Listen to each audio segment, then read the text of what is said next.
Muito obrigado por escolher o Ministério de Vídeo e Áudio do Templo Batista Maranata.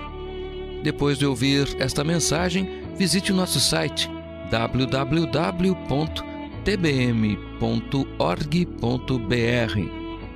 A nossa igreja oferece discipulado cristão, instituto bíblico e muitas oportunidades para o seu crescimento espiritual. Que Deus o abençoe. Maranata, ora vem, Senhor Jesus.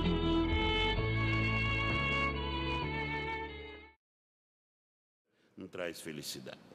Tá bom? Faça esse favor. Obrigado, pastores, pelo convite. Muito obrigado. E agora, se você quiser ficar de pé, puder ficar de pé. Agora, se você não pode, não fica não, fica sentadinho.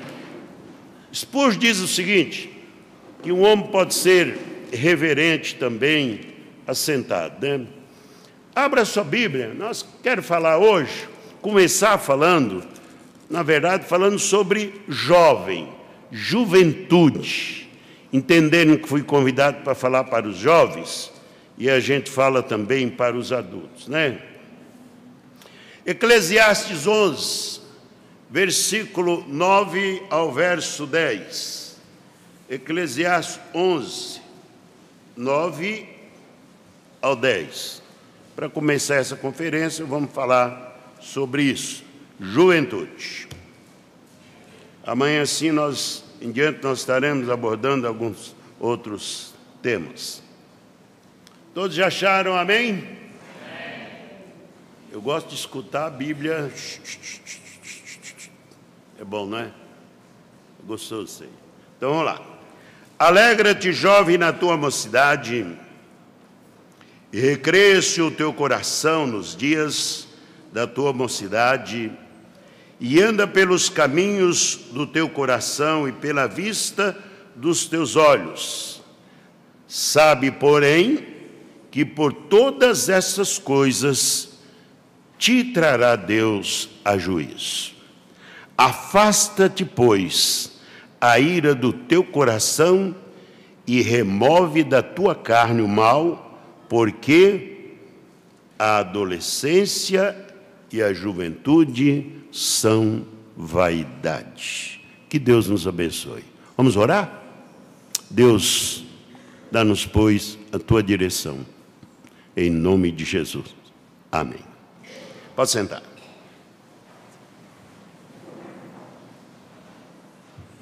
Para aqueles que não conhecem a gente ainda, eu sou pastor do Templo Batista em Vila das Mercês, em São Paulo, que está localizado no bairro do Ipiranga, zona sul de São Paulo. Estou naquela igreja há 39 anos, e dali algumas igrejas já saiu daquela igreja, e me alegro muito por isso. Estou ali já há alguns anos, então meu nome é esse, viu? Domiciano Gonçalves da Silva, que nome. Juventude. O que é a juventude para você? O que você pensa sobre a sua juventude? O que você entende por juventude? A Bíblia relata muitos exemplos de jovens que foram servos de Deus, como Davi, José, Daniel, Samuel, Josué, Timóteo e Jeremias. Que jovens foram esses jovens? Esses jovens nos deixaram um legado muito grande do que, na verdade, é ser um jovem. Frequentemente nós prendemos a seus exemplos, porém, não podemos esquecer que eles pagaram um preço muito alto para viver na presença do Senhor. No tempo desses jovens, não era tão diferente porque, irmãos, jovens, o que é pecado hoje, sempre foi pecado também no passado. Eles também foram tentados, como vocês são hoje. Eles também foram tentados. Porém, mesmo que tentados, deixaram-nos um grande legado. Aliás, naquela época, era o tempo de perseguição, era muito maior, porque a perseguição era muito maior. Porque hoje nós vivemos um tempo da graça, poderíamos dizer assim, e numa sociedade livre, especialmente no nosso país. No mundo que tem tantas coisas boas para nos oferecer, existe um preço para ser um jovem de Deus. Neste mundo que aparenta ter tantas coisas boas para oferecer o jovem.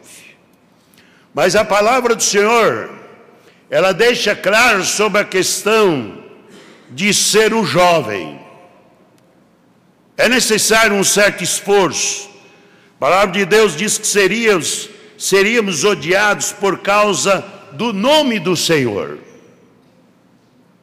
Não fique pensando você que ser um jovem é viver na igualdade do ímpio, do mundo, ou etc. O Senhor chega a falar que nós devemos tomar a nossa cruz e perder, se possível, até esta vida terrena, porque sabemos que ganharemos uma eterna. O mundo que nós vivemos é um mundo de definição. É um mundo em que o jovem precisa viver, crescer, definido, sabendo o que quer e o que ser. Essa geração de pastores, essa geração de homens, mulheres, que já batalharam tanto, essa geração passa, jovens, como você também vai passar.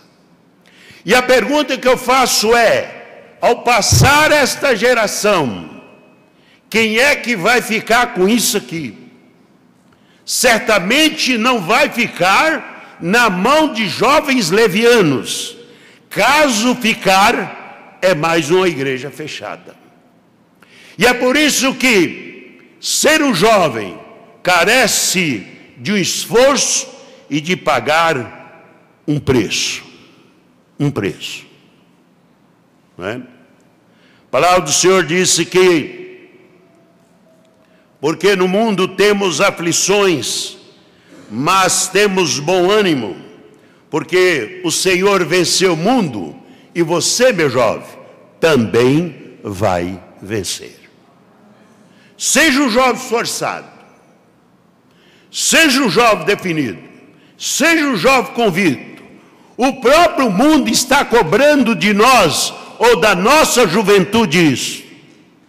Eu fico pensando, eu prego a palavra de Deus há 40 anos, sou homem com 71 anos de idade, 40 e poucos anos de casado. Qualquer hora, meu jovem, eu vou, aí você diz, e o que é que eu tenho com isso? Né? Mas todos nós temos, porque você também vai passar. E ao passar, quando você olhar para trás, você vai perguntar, o que é que eu deixei? O que que eu deixei para trás? Então, tenha bom ânimo, levanta o rosto. Jovem, eles são pessoas maravilhosas. Como diz lá em São Paulo, gente fina, gente boa, mas eles são tendenciosos a desanimar mais na obra do que os adultos. O jovem, quando ele chega na igreja, irmão, ele chega com todo vapor. O pastor Romulo fica alegre, né? O pastor Romulo, ele canta de ópera. O pastor Romulo, ele disse aqui sim, agora eu tenho jovem. E muitos jovens, ele acham que ele deve trabalhar mais carregado, obrigado pastor, carregado numa bandeja. Meu jovem, ninguém faz nada para Deus carregado em bandeja. Quem que carregou o Senhor Jesus em bandeja? Ninguém. Cuspiram no rosto, bateram nele, levado na cruz. Agora você quer viver a sua vida carregado na bandeja? O pastor nem lembrou de mim. Eu fiz tanta coisa, eu levei aquela moça na igreja, eu fiz isso, e o pastor não lembrou. Ah, meu irmão, para com isso, né? E ele chega, ele senta no primeiro banco. Quando ele percebe que não está carregado na bandeja, ele senta no segundo. Chega para lá, meu filho. Ele senta no segundo. Quando ele percebe que o diácono olhou para ele com rabo de olho, especialmente esses diáconos velhos que já tem 50 anos de diaconato, olha meio assim, que também deve parar no seu lugar e também reconhecer que um dia foi jovem, eles ficam olhando com rabo de olho para o jovem pega e senta. Chega para lá, meu irmão. Ele senta aqui. Ele vai trocando de banco, trocando de banco. Quando o diácono e o pastor pensa, ele senta no último banco e do último banco para a rua. E quando vem na igreja, vem como visitante. Como visitante. Que visitante, meu irmão. Quando ele está firme na igreja, ele encontra o pastor na rua, ele diz: ô pastor! Quando ele apronta que ele sai, o pastor passa por ele, ele fala: e aí, colega? De pastor passa para colega. Aí ele olha para o pastor a terceira vez, ele já nem olha mais para a cara do pastor. E o troço vai criando aquela raiz de amargura no jovem, de tal maneira que ele vai viver como o diabo gosta. Sabe quem está falando com você? É um jovem que já fez isso. Quando eu era jovem, eu era assim. O jovem, às vezes, eu fui jovem, eu sei, às vezes ele é muito de uma personalidade dupla. Ele gosta muito de ir pela cabeça dos outros. Eu estava até firme na igreja, eu era jovem, firme na igreja. Aí um dia, apareceu 6 jovens da igreja, tinha uma mocidade forte. Ele disse: rapaz, isso foi em 1964, vocês nem nascidos eram ainda. Rapaz, vai passar um filme colorido aí. A maior novidade era filme colorido, porque o negócio era preto e branco. Não era Charles Chaplin mais que passava. Você só via aquele homem andando assim. E aí chegou o colorido. Qual é o filme que vai passar? Doutor Zhivago. Não tem nada de maldade naquele filme, gente. Quem já assistiu essa história sabe muito. É uma moça que apaixonou pelo médico, acabou nem beija. Entendeu? Ele fica tão mais... apaixonou pelo médico. E vamos ver, doutor Zhivago, vamos. Entramos no cinema, o diácono passou e viu. E aí o diácono falou assim: vou contar para o pastor, hein? E nós respondemos: pode contar. Daí 8 dias nós estávamos 6 excluídos da igreja. Fui excluído por ir no cinema assistir doutor Zhivago. Hoje eu fico triste em saber que uma boa porcentagem dos jovens não sai de cinema, não sai dessas salas. Aí você vai dizer para mim: pastor, não tem nada uma coisa com a outra. Tem, meu querido. Tem, meu querido. Talvez o filme até não tem, mas o ambiente tem. O ambiente tem. Você para lá, sentado atrás, a mocinha da igreja, coitada, que vive tão simplóriazinha na igreja, não sabe nada do que é no mundo, senta atrás do negro, maçando uma mulher na frente. Senta atrás do outro, maçando lá. Senta o outro vendo aqui. Que ambiente miserável é esse, meu jovem? Então você pega o filme, então assista na tua casa. Na casa eu não quero, né? É igualzinho cachaceiro. Cachaceira desse jeito. A cachaça de casa não tem valor, o que tem é do boteco. Jovem, fica firme. Fica firme. Amém ou não? Amém. Juventude é isso. Fica firme. Aqui é bom. Pode falar no outro agora?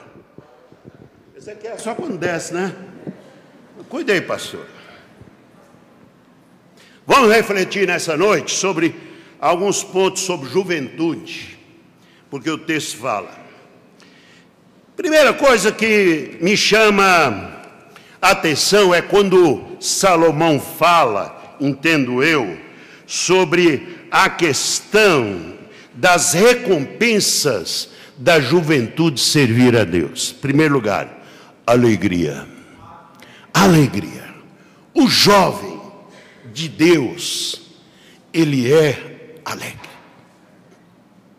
Se você vê o jovem da igreja, ele então, parecendo aquele, tem um desenho que fala, é um José, não sei o que, eu esqueci o nome do cara, eu esqueci, ele fica reclamando assim.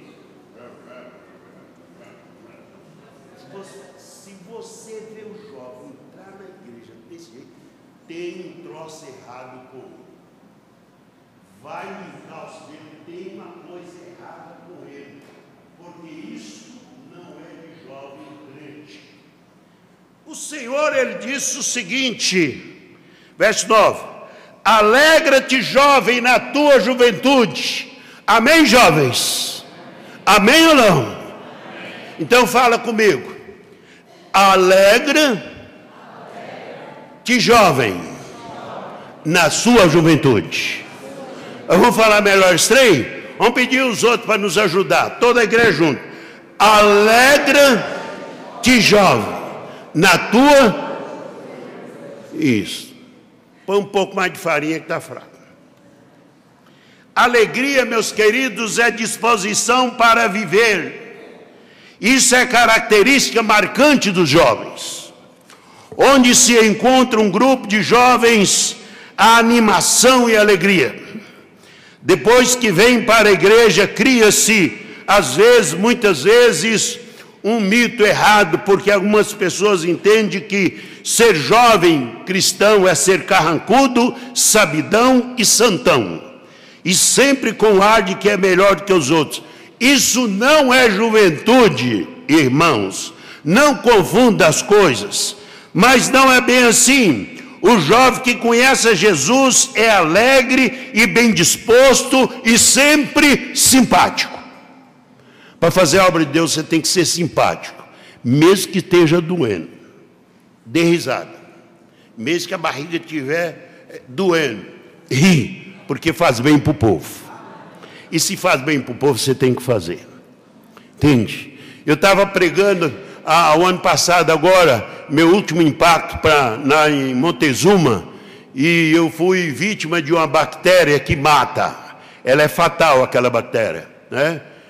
E então, irmãos, eu fui vomitando, eu não tinha nada para vomitar, eu desmaiei. Chamaram o SAMU, me puseram naquele troço lá, aquele negócio é muito humilhante.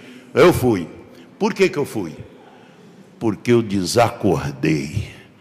E a cidade toda ouviu de que o pastor da conferência tinha morrido. Tinha morrido o pastor. Só que me levaram para o hospital. Quando chegou lá no hospital, estava bonzinho, não tinha nada. Eu falei, toma coisa boa, porque não deixaram eu dormindo. Aí os caras disseram o seguinte, olha, minha esposa que estava junto dizia, o homem está indo, minha pressão chegou a 22. Está indo, nós vamos perder esse homem. Deu nada. Aí quando foi no outro dia, todo mundo da cidade foi para o impacto, porque ouviu um boato que o pastor tinha ressuscitado.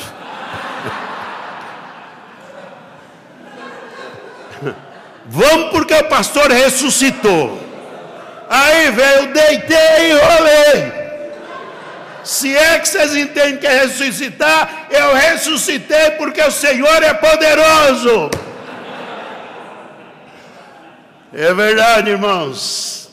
E eu entendo o jovem assim. O que faz você ser um jovem sem compromisso? O que faz você ser um jovem sem disposição? O que faz você ser um jovem sem alvo, sem nada? É o mundo. É o mundo. Não joga isto, jovem, nas costas de ninguém e não transfere responsabilidade. Quando eu fui excluído nos primeiro, segundo, terceiro dia, eu transferia para o pastor. Depois eu pensei e falei, não posso transferir para o pastor, não. Errado foi eu. E reconheci esse erro. Anos mais tarde, Deus estava me chamando para o ministério. Entende? Lembre-se, jovem, que conhece Jesus, ele é alegre, disposto e sempre simpático. Sempre simpático. A diferença é a fonte desta alegria. A fonte da alegria do jovem do mundo é uma. O erro está na fonte, irmãos. A fonte de alegria do jovem cristão, na verdade, é outra. É outra. A palavra do Senhor em Neemias 8, versículo 10, diz que porque a alegria do Senhor é a nossa força. A alegria do Senhor é a nossa força. Não é a sua força, não é a minha força, não é a força do pastor, não é a força dos pastores, mas a tua alegria, jovem, é a força de Jesus. É Ele que nos faz ser este jovem. Entendeu? Veja bem, a palavra de Deus diz o seguinte: porque sois fortes, a palavra de Deus permanece em vós e tendes vencido o maligno. Você tem vencido o diabo? Você tem vencido o diabo? Ou o diabo está te vencendo? Jesus disse o quê? Orai, vigiai, para que não entreis em tentação. Aqui está. Muitas vezes vemos jovens fracos e sendo vencidos pelo mundo, porque tem prazer nas coisas do mundo. E é triste quando alguém começa a deixar de ter prazer nas coisas de Deus e para Deus, e começa a ter prazer nas coisas do mundo. Mas quando a alegria do jovem é a alegria do Senhor, ele vence o mundo. A alegria do jovem tem que ser a alegria do Senhor. Ela é do Senhor. Ela é duradoura, ela gera paz, ela gera fortalecimento, ela gera jovens fortes. Jovens fortes, igreja forte. Não é? Alegre-se em Deus e não no mundo. Outro ponto interessante sobre Eclesiastes, quando ele diz prazer, recreie-se o teu coração nos dias da tua mocidade. No mundo moderno, oportunidade para recreação e diversão é o que não falta. Temos sido bombardeados por propostas de distrações vindas do mundo. Isso tem sido mal interpretado. O mercado de entretenimento é um dos quais cresce dia após dia. O jovem é o alvo disto. Por quê? Porque o mundo sabe da alegria do jovem. O mundo sabe da força do jovem. O diabo sabe da força do jovem. O diabo sabe da importância do jovem. O diabo sabe, meu jovem, da sua importância. Você é importante. Mas o diabo sabe primeiro que você. Compreende ou não? Não é? Então, ao dizer recreia-se no teu coração, poderia ser traduzido na linguagem popular. Curtir a vida. Vai curtir a vida. Mas, jovem, o que é curtir? A palavra curtir significa suportar, padecer, sofrer, calejar, maltratar, envelhecer ou apodrecer. O meu pai, conheci o velho meu pai com um curtume muito grande em Montes Claros. E eu ia lá ver eles curtir o couro dos animais. Que coisa nojenta, que fedor. Que carniça. E aquele negócio ficava girando aquilo ali. Você sabe o que é curtição? É isso. O jovem, em vez dele tornar-se um abençoado, ele torna uma atitude carnicenta, de mau cheiro, espiritualmente falando, pelas suas atitudes. Estou curtindo, eu sou jovem, eu tenho que curtir. Vai curtir para ver o que é que você encontra. Teve uma jovem na nossa igreja, disse: pastor, eu vou para o mundo, eu vou curtir. Ô, minha filha, não vai não faz um trem desse não, eu vou decidir. E ela chegou depois de uns 3 dias e disse: olha, eu estou andando com um homem casado, não faz esse trem não, minha filha, e tal. Andou, foi excluída, teve o filho. O filho veio mongolô, veio com aquela... Essa igreja aqui não é igual a minha, pastor. Aqui tem muita gente intelectual. Eu não sei falar, pastor, intelectual. Aquelas crianças que nascem com um monte de água na cabeça, como é que fala? Hã? Hidrocefalia. Se a hidrocefalia dele era aguda. É verdade. E aquela mulher carrega hoje um menino nas costas, coitado. Ele vai babando nela, babando tudo. E chegou: pastor, que sofrimento. Falei: é o resultado da curtição. Você foi curtir, achou isso. Entende?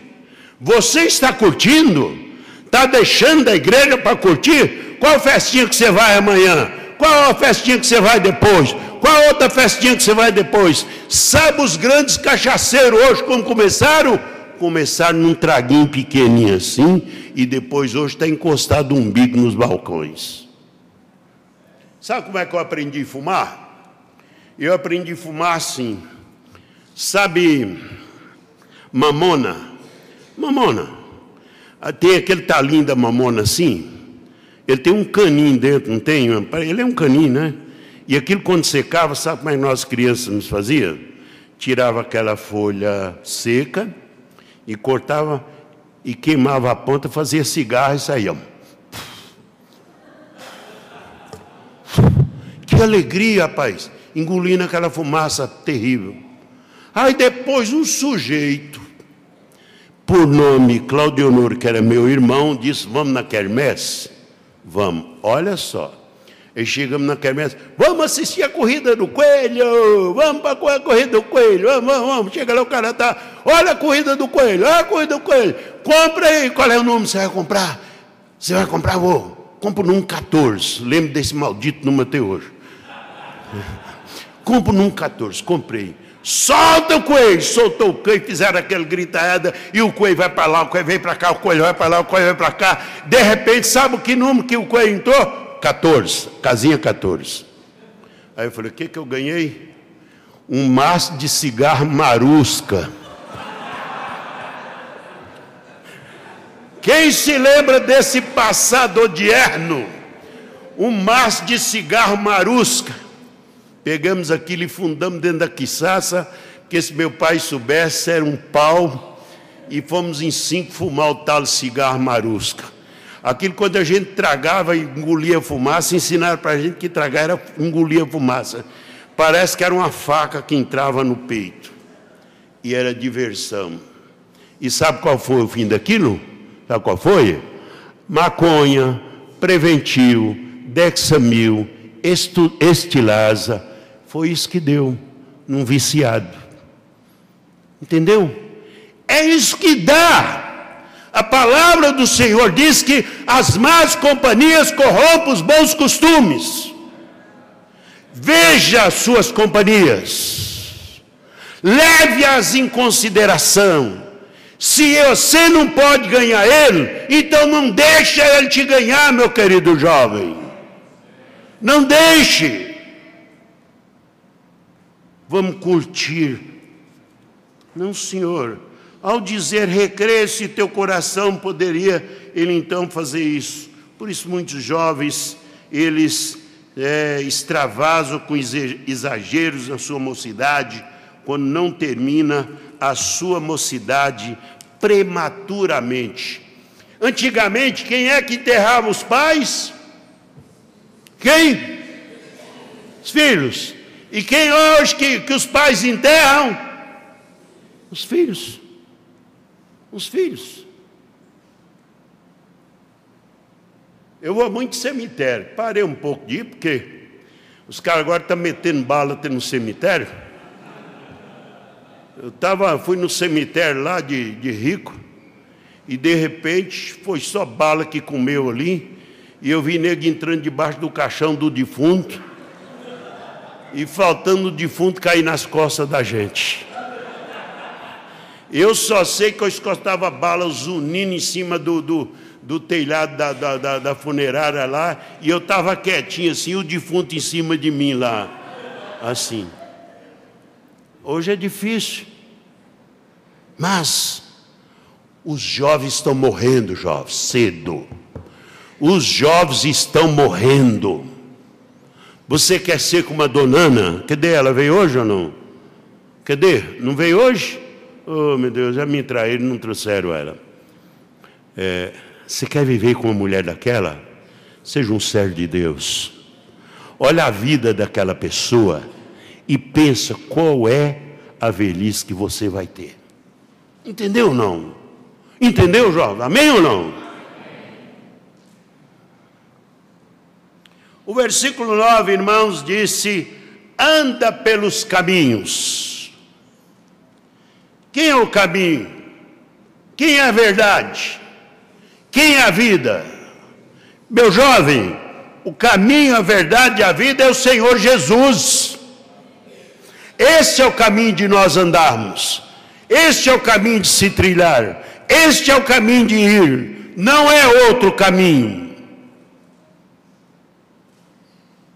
Por onde nós devemos andar? Conhecer e viver os caminhos, os pensamentos. Nós temos que analisar que os pensamentos do mundo não são caminhos, pensamentos do Senhor. Porque os meus pensamentos não são os vossos pensamentos, nem os meus caminhos, os vossos caminhos, diz o Senhor. Por isso, o jovem feliz é aquele que o salmista Davi, no Salmos 1, verso 1, diz: bem-aventurado o homem que não anda no conselho dos ímpios, não se detém no caminho dos pecadores e nem se assenta na roda dos escarnecedores. Este é o jovem feliz. Este é o jovem de Deus. Sim, senhores, o andar do jovem que serve a Deus é na presença do Senhor, e por isso o Senhor fica satisfeito e o jovem também. Eu quero te convidar para ir para Deuteronômio comigo. Deuteronômio 13, 4. Ali fala certinho a sua direção. Deuteronômio 13, 4. Eu gosto muito desse texto, que diz o seguinte, né? Após o Senhor vosso Deus andareis, e a Ele temereis, e os seus mandamentos guardareis, e a sua voz ouvireis, e a Ele servireis, e a Ele vos achegareis. Aqui está o andar do crente, aqui está o comportamento do crente, aqui está a comunhão do crente, aqui está o andar do crente, aqui está a obediência do crente. Creio que, na verdade, irmãos, é por aí.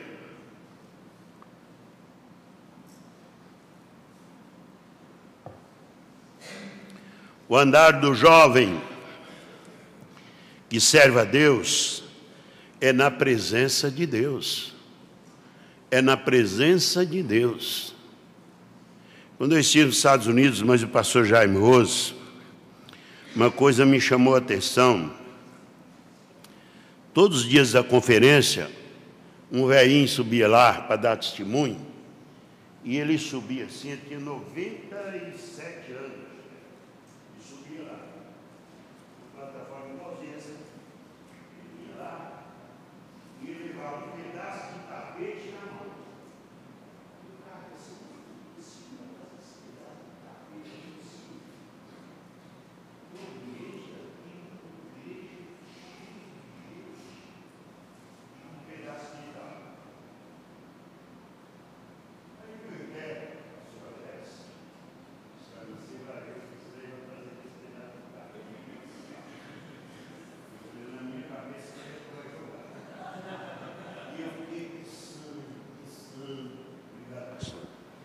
pensando, o que ele vai fazer com esse pedaço de tapete na mão? Foi ali que eu chorei por não saber falar inglês. Aí ele chegou e disse, esse tapete, desde quando eu era jovem, eu tinha no meu coração em servir a Deus. E Deus me abençoou. E quando jovem, eu fundei uma igreja. Esse tapete aqui, quando eu deixei a igreja mais tarde, é um pedaço do tapete da plataforma. Que você sabe, americano tem tapete até na casa das galinhas, né? É ou não é? Né, dona Raquel? Eles gostam de tapete, porque o lugar lá é muito frio, gente. Quando é frio, quando é quente demais. Tapete. Aquele tapete era o lugar aonde ele joelhava todos os dias, às 5 horas da manhã. E aquela tábua foi o pedaço de tábua da parede da sua primeira igreja. E ele diz, fui jovem, até pegou o texto, fui jovem, hoje eu sou um velho, não acabado, mas realizado. Porque tudo que eu fiz, eu aproveitei a minha mocidade. Você está aproveitando a sua mocidade? Como você aproveita a sua mocidade? Entendeu? Tem que aproveitar a sua mocidade. O que você faz na igreja? Você espera o pastor, jovem, pedir você para fazer as coisas? A palavra de Deus diz que se a gente fazer somente aquilo que o que pede a gente para fazer, nós não estamos fazendo nada. Concordam comigo ou não? Você não precisa. Eu estava uma vez pregando numa igreja, pastor Samuel Barreto, uma das maiores igrejas do sul da Bahia. Tinha naquele dia um auditório com 1.000 e poucas pessoas. E eu estava pregando, e na hora do apelo teve 52 decisões para Cristo, e um bando de crente desceu lá. E que me chamou na atenção, que essa igreja tem um doido. Um doido. Ele, além de ser doido, ele tem um olho que olha para lá e outro que olha para cá. E o nome dele é, eu não sei se é nome ou apelido, é Bido. Bido. E lá vem um Bido, olhando para aqueles farol torto de carro, olhando para cá e olhando para lá. Aí eu cheguei e disse ele assim, ô Bido, você está aqui na frente, por quê, meu querido? É porque eu quero trabalhar, pastor. Eu falei, meu Deus, o que o senhor todo atrapalhado desse vai fazer? Pensei comigo, mas ele vai fazer alguma coisa, eu quero trabalhar. Tá bom. Aí, despacharam todo mundo para os conselheiros, os crentes ficou. O pastor chegou, mas Bido, você não sabe fazer nada. Eu falei, não, pastor, você está errado. Sabe sim, Bido, fica firme. Fica firme, você sabe. Tá bom. Isso foi um domingo à noite. Na segunda-feira de manhã, nós estávamos no auditório da igreja, discutindo um assunto para mim vir embora. E nisso, gente, entra o Bido. Lá vem o Bido, o olho torto. Com um balde na mão e uma faca na outra. E quando o Bido chegou com aquela faca, o pastor pulou para trás. Está doido, Bido? Você decidiu para me matar? Ele disse, não, pastor, não decidi para matar o senhor, não. Deus tocou no meu coração que eu tenho que tirar todos os chicletes no fundo do banco. Passo a mão. Passa a mão no seu banco para você ver como é que está cheio. Toda igreja é assim. Porque o pessoal vem, eu não sei que graça que acha. Chiclete é gasolina, gente, é petróleo. Você fica mascando, você não cansa a boca, eu canso. E Bido. E nós saímos, deixamos o Bido. Fomos para a cidade ajeitar a minha passagem. Quando nós voltamos, ele estava com meio balde de chiclete velho, mascado, já uns 20 anos atrás. Ele estava com aquele balde cheinho de chiclete. Ô meu jovem, sabe que você não sabe nem tirar chiclete do fundo do banco? Será que nós somos tão assim que nem isso nós sabemos? Sabe sim. Amém ou não? Sabe. Sabe, o jovem é sábio. Põe o jovem para cantar, põe o jovem para testemunhar, põe o jovem, põe o jovem, para você ver o que sai. Não fique sentado num banco. Não esfregue esse banco. Porque tem quem limpa esse banco. Você não precisa limpar, não. Para limpar, tem quem limpa que é capaz para fazer isso. Mas seja um jovem ativo. E Bido foi uma lição muito grande na minha vida e na vida do pastor. E sempre quando nós falamos, eu falo, pastor, e o Bido? Ele disse, ei, pastor, Bido está firme. Ele fica olhando na igreja, tudo que está sujo, alguma coisa meio suja, o zelador da igreja até gostando que Bido faz tudo. Jovem,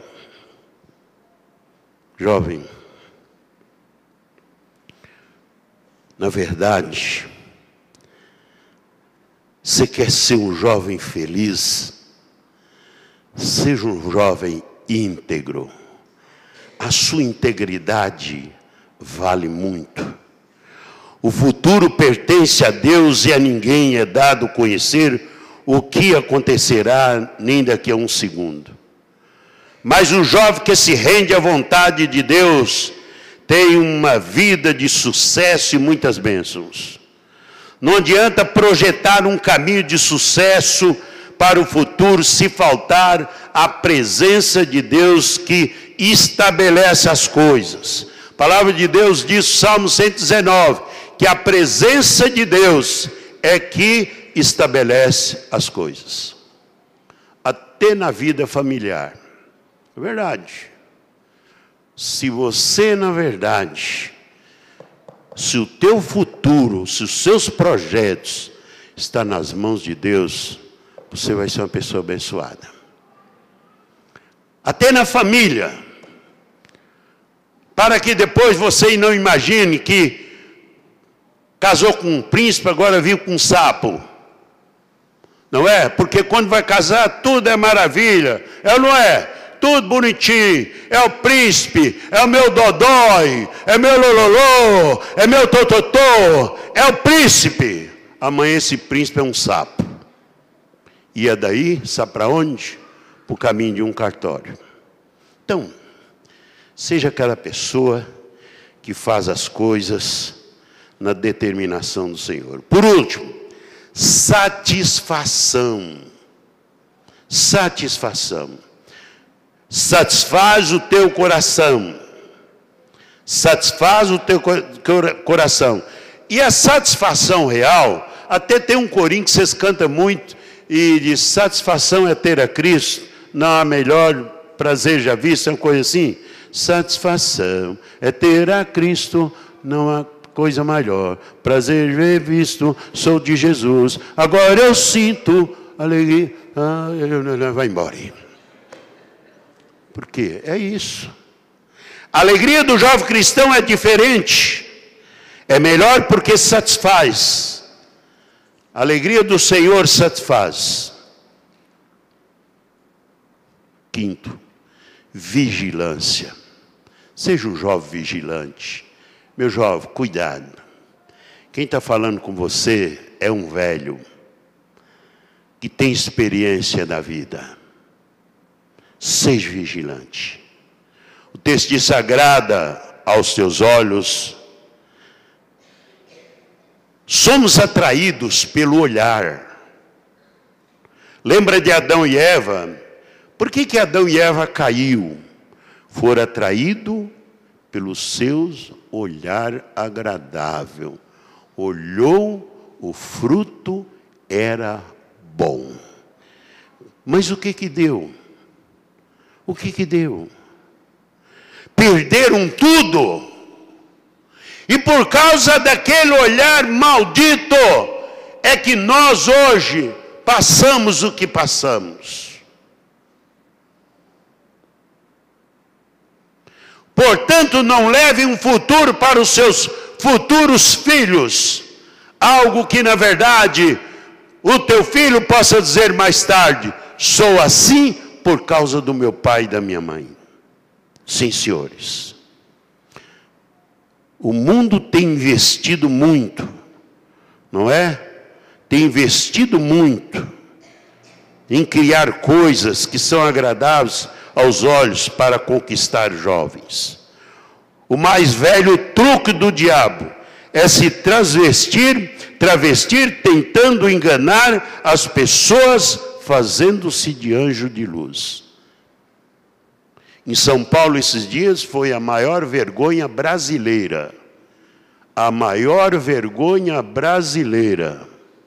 Aqueles travestis, não querem muito entrar nessa área, que talvez o pastor não vai gostar. Aqueles travestis, aquelas lésbicas, filhos do capeta, penduraram-se numa cruz, vestidas com fio dental, mostrando a nudez, comparando-se a Jesus Cristo. A coisa foi tão deprimente que muitos deles viu que passaram da medida e disseram: até nós estamos tristes também. Mas este é o mundo que está aí fora, na tua cara. Este, jovem, é o mundo que está aí depois que você sai daquele portão para lá. Esse é o mundão que está aí, ó. E nós vivemos agora, não é? Esta síndrome de Caim, e que não vê maldade em nada disto. O que tem, pastor? O que tem? O que tem? E as igrejas virando cada vez mais uma vitrine de negócios, virando uma vitrine de entretenimento. E a igreja não foi feita para isto. A igreja foi feita para ser dirigida por jovens sinceros, por jovens honestos, por jovens ricos do poder, da graça e da misericórdia de Deus. A igreja foi para isso, não é? E bem-aventurado aqueles que fiquem firmes, aqueles que fiquem firmes. Bem-aventurado. Coisas que agradam os olhos não falta. Eu me lembro quando aquele Papa velho que morreu, ele veio no Brasil, em São Paulo, botaram um bando de mocinhas seminuas para desfilar na frente dele e dizer: este é o colírio para os olhos do nosso Papa. E ele dizia: coisa mais linda do mundo, isso é obra de Deus. Não passou muito tempo, ele estava dentro de um caixão. Todo mundo viu isso. E nós, eu faço como bom mineiro, vocês pensam que nós somos bestas, mas nós não somos não. Está lá. Viu? Coisa que agrada os nossos olhos, não falta. Então nós não podemos nos deixar ser enganados pelo olhar da concupiscência dos olhos. Mas precisamos andar por fé e não por vista, não pelos olhos. 1 Coríntios 5,17 diz: sempre vigiando e orando, para não cair em tentação. E por isso, podemos usar o capacete da salvação, proteção, que protege cabeça, mente, ouvidos, lábios, olhos, e enxergar as coisas com discernimento espiritual. Você está olhando as coisas com discernimento espiritual? Olhe, curva suas cabeças. Curva suas cabeças.